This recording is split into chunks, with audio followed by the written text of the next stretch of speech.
Welcome back. Jwalapuram Srikanth గారు, మీ దగ్గరికి వచ్చే ముందు ఇంకొక అంశం మీద కూడా జగన్మోహన్ రెడ్డి గారు మాట్లాడారు. ఒకసారి అది చూసి మీ దగ్గరకు వద్దాం. నిన్న పార్లమెంటరీ పార్టీ సమావేశంలో ఈ పోలీస్ హెరాస్మెంట్ వల్ల కానీ ఇంకొకరి హెరాస్మెంట్ వల్ల కానీ నష్టపోయిన ప్రతి కార్యకర్త కూడా డిజిటల్ డైరీలో ఏ రకంగా అయితే తాను నమోదు చేస్తూ ఉన్నాడో ఆ డిజిటల్ డైరీని కూడా దీంట్లోకి అనుసంధానం కూడా చేస్తాం. సో యాప్లో వస్తే డిజిటల్ డైరీ కూడా అందుబాటులో ఉంటుంది. సో ఇది బేసిక్లీ ఒక సూపర్ యాప్. సో మనదే ఒక ప్లాట్ఫామ్ క్రియేట్ చేస్తూ ఉన్నాం.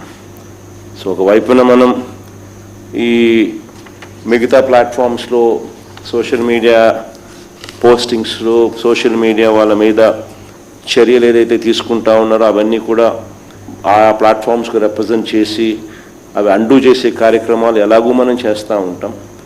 ఆ ప్లాట్ఫామ్సే కాకుండా ఈ ప్లాట్ఫామ్ ఒక సూపర్ ప్లాట్ఫామ్ కింద ఎవరూ ఆపలేని విధంగా మనం ఒక సూపర్ యాప్ను మన ప్లాట్ఫామ్ కింద మనం తీసుకొచ్చుకుంటా ఉన్నాం. సో మన ప్రతి కార్యకర్త కూడా పార్టీతో నిత్యం అనుసంధానమై ఉంటాడు. ఈ పోలీస్ అదే శ్రీకాంత్ గారు, ఈ దీంతో పాటు ఆయన ఇంకో 3 అంశాలు మాట్లాడారు. ఏంటి, రాజధాని నిర్మాణంలో చదరపు అడుగుకి 20,000 పైన ఖర్చు చూపిస్తున్నారు. హైదరాబాద్లో మేజర్ ఇన్ఫ్రా కన్స్ట్రక్షన్స్లో 10,000, 12,000 కూడా లేదు విత్ ఇది అన్ని అమ్యూనిటీస్ ప్రొవైడ్ చేసిన అనేది ఆయన చూపిస్తున్న ఉదాహరణ. రెండోది, రామాయపట్నం పోర్టుకి 5,000 కోట్లు విలువతో నిర్మిస్తే 1,500 కోట్లకే ప్రైవేట్ సంస్థలకు అప్పచెప్పామని అంటారు. మూడో అంశం 3.6 లక్షల కోట్ల రూపాయలు అప్పు చేశారని. మీరు కూడా చేశారుగా. ఈ ప్రభుత్వాన్ని ఎందుకు అనాలి? మీరు చేసిన తప్పు కదా. శుభోదయం వసుదేవన్ గారు, మీకు ప్యానల్లో ఉన్న పెద్దలకి 99 టీవీ వీక్షకులకు కూడా అందరికీ శుభోదయం. పెద్దలు మాట్లాడారు, మన లింగమనేని గారు బాగా అంటే ఆ యాప్ గురించి ఉన్నది వాస్తవాలు చెప్పి ఎలా కొంచెం అంటే క్రియేషన్ చేయడంలో కానీ ఇంకొక దేనిలోనే తప్పొప్పులు కూడా వాళ్ళు చెప్పడం జరిగింది. కానీ అదే గాద వెంకటేశ్వరరావు గారు మాట్లాడారు. అంటే వారికి అంటే ఒక దడ, అంటే ఏదో ఒక యాప్ పెడుతున్నామంటే ఒక భయం. ఎందుకంటే వీళ్ళు చేసే అరాచకాలు అకృత్యాలు ఆయన ఆపమనండి స్వామి, ఆయన ఆపమనండి చెప్తా. ఆపు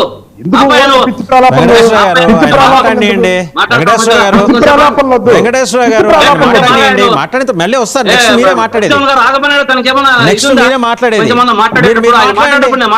మీరు మాట్లాడండి. ఆయన ఆగారు. మీరు మాట్లాడండి. ఆయన ఆగారు. మీరు మాట్లాడండి శ్రీకాంత్ గారు, మీరు మాట్లాడండి. ఒకటి దడ వీళ్ళకి. ఎందుకంటే అటువంటి యాప్ను పెంచి పోషించడం కానీ ఇట్లా అంటే చూసాం. కిరాక్ ఆర్పి అని కానీ ఇంకొకరు సీమ రాజా అని కానీ ఒక 500 యాప్లు పెంచి పోషించుకుంటున్నారు. అది వాళ్ళ నైజం, అది మనసులో ఉంటుంది కాబట్టి బయటకు వస్తుంది. దాన్ని మనమేం చేయలేం. వాళ్ళ కర్మ వాళ్ళు అనుభవించాల్సిందేదే, తప్పదు. మనకు జగన్మోహన్ రెడ్డి గారు 2.0 యాప్ అనేది ఒకటి తీసుకొచ్చారు. దీనివల్ల ఏమంటే కార్యకర్తలకు ఒక భరోసా, కార్యకర్తలకు ఒక నమ్మకం, కార్యకర్తలకు ఒక అండ. ఎందుకంటే వీరు చేసే అరాచకాలకు అకృత్యాలకు ఫేస్బుక్ లో నిజాలు పెడితే మేమేం మంచిది కాదు, వీరు చేస్తున్నది ఇది చెయ్యలేదు అని నిజం పెడితే దాన్ని తీసేయడం, నిజం మాట్లాడితే కేసులు పెట్టడం, నిజాలు మాట్లాడితే ఏదో ఒకటి హింసించడం, ఫోన్లు చేయడం. ఇటువంటి అంటే ప్రభుత్వం వీళ్ళ చేతిలో ఉంది కదా అని వీరు ఏమైనా చేసేదానికి సిద్ధమైనారు కూడా. కానీ అది రాష్ట్ర ప్రజలంతా గమనిస్తున్నారు. ఇది కార్యకర్త ఏడిస్తే గాని, కార్యకర్త బాధపడితే గాని ఈ 2.0 ద్వారా జగన్ గారికి తెలిసే ప్రయత్నం చేస్తున్నారు. ఇంతకు ముందు మన లింగంనేని గారు చెప్పినట్టు నాయకులను యాప్ ద్వారా కాకుండా డైరెక్ట్ గా కలవడమే మంచిది అనేది ఒకటి అందరి అభిప్రాయం కూడా వాస్తవమే. దాన్ని మేము కాదనడం లేదు. కానీ సార్ లింగంనేని గారు, మేము దీన్ని పెట్టినది వీళ్ళు చేసే అరాచకాలు అకృత్యాల నుంచి మా కార్యకర్తలను ఎలా బయటికి పడాలి, నాయకులను కలిసేది మేము డైరెక్ట్ గా ఉంటుంది ఎప్పుడు కూడా.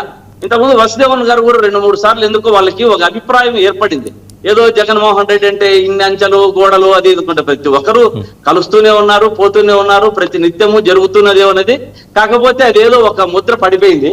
దాన్ని కొంచెం అదే మీరు ఒకవేళ మీరు సలహా అన్నా సూచన అన్నా దాన్ని తీసుకుంటాం. ఇది ఈ సెల్ ఫోన్ లోని యాప్ మీకు ఓన్లీ అవుట్ గోయింగ్ కదా, ఇన్కమింగ్ లేదు కదా మీ దగ్గర. మీకు ఓన్లీ అవుట్ గోయింగ్, మీరు చెప్పింది అంటే కానీ జనం చెప్పేది వినే పరిస్థితి లేదుగా మీ దగ్గర. సరే సార్, అది నిదానంగా తెలుస్తుంది కదా. ఈ యాప్ అనేది కార్యకర్తకు ఒక ఫోన్ కాదు, ఇది ఒక ఆయుధం మాదిరి ఉపయోగపడుతుంది అనేది మేము అనుకుంటున్నాం, జగన్మోహన్ రెడ్డి మా కార్యకర్తలంతా అనుకుంటున్నారు. ఇది వేలు క్లిక్ కాదు, ఇది విప్లవం, గుర్తుపెట్టుకోవాలి. దీంతో మసి మాడిపోతారు ఈ కూటమి. అందువల్ల వాళ్ళకు జీర్ణించుకోలేని పరిస్థితుల్లో మాట్లాడుతూ ఉంటారు. గ్రామంలో నీవు ఒంటరివాడు కాదు, నీ ఎనుక తాడేపల్లి ఉంది అనే నమ్మకాన్ని, ధైర్యాన్ని, భరోసాను ఇచ్చాడు జగన్మోహన్ రెడ్డి గారు. వాళ్ళ దగ్గర డబ్బు ఉంది, మా దగ్గర జనం ఉన్నారు. ఆ జనాన్ని భయపెట్టకుండా దీనికోసమే మేము ఈ యాప్ అనేది తీసుకొచ్చాం. ఇది పోలీసుల కేసుల భయం లేదు, యాప్ ఉంది. ఈ యాప్ ద్వారా ఓపెన్ చేస్తే అన్ని బయటకు వస్తాయి. నాయకులు మీకు అండగా దగ్గరలో ఉంటారు. 2.0 ద్వారా జగన్ నీకు భరోసా ఇస్తున్నాడు అనేది ఒకటి గుర్తుపెట్టుకోవాలి. 2014లో బటన్ నొక్కారు, చంద్రబాబు వచ్చాడు సార్, వాసుదేవన్ గారు. 2019లో బటన్ నొక్కారు, జగన్మోహన్ రెడ్డి గారు వచ్చారు.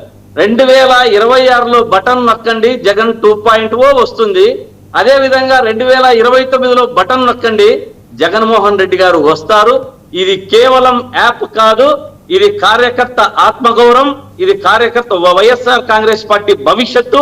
ఇది దీని పేరే జగన్ 2.0. ఇది ప్రజలను మోసం చేశారు వీళ్ళంతా. మేము ప్రజలకు నమ్మకం, ఆ నమ్మకమే టెక్నాలజీ రూపంలో ఈ 2.0 అన్నది గుర్తుపెట్టుకోవాలి. ఇంకా మనము దీని గురించి ఆ యాప్ ద్వారా ఇంకా ఎక్కువ మాట్లాడుకుంటే ఇంకా ఆ యాప్ వీళ్ళు కూడా హైజాక్ చేసే పరిస్థితి ఉంటుంది. ఇంకా మా వివరాలు మేము జగన్మోహన్ రెడ్డి గారు టెక్నాలజీలో they are far ahead. Telugu Desam కానీ జనసేన కానీ టెక్నాలజీ మీరు హింసిస్తారు కదా, నాశనం చేస్తారు కదా.